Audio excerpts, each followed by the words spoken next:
Hello. As you know, I'm somehow still sick, so I'm making another one of these videos.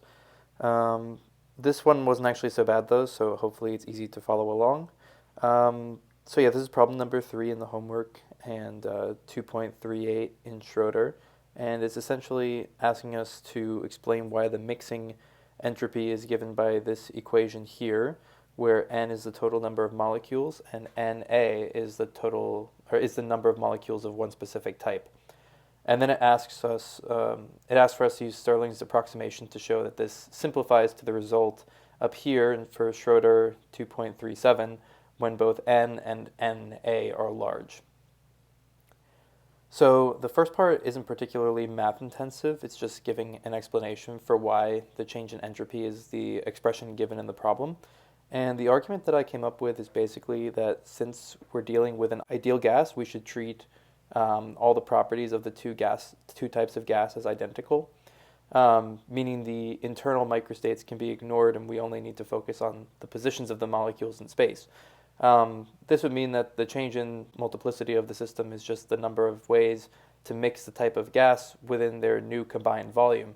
So for example, like if we swap two of the same types of molecules from their initial state, then this is viewed as an identical system to the original. But if we swap one of each kind of molecule, then we have a new microstate of that system. And we can then logically conclude that all microstates of this new system can be represented by this choose function, and choose Na, since this is the number of ways that Na can be distributed among a total of n molecules. Which, one of those is the original system, and then all of the others are new systems. Something to point out which supports this explanation is that if we set Na equal to n, meaning that all the molecules are the same, then we end up with n choose n, which is just 1. So natural log of 1 is 0, and we have a change in entropy of 0, which makes sense since the molecules are identical, so their positions are irrelevant when we combine the gases. Okay, moving on to the Stirling's approximation part. We start with the given expression, and then we use the definition of the choose function with factorials to expand a bit. Then we use Stirling's approximation, and since n is large, we can remove the root 2 pi n factor. So after using this approximation for each factorial, all of the e terms cancel, and we can use the property of logarithms to separate the three terms. We can then bring down the exponents to the front and pull out a common factor of negative n, so we're left with this here. This next part is a bit tricky, but essentially we want to combine the ln of n term with the other two terms, and since we have coefficients of Na over n and 1 minus Na over n, these add up to 1, and we can just add the n into the denominator of both using that same property of logs from before, like in the inverse direction.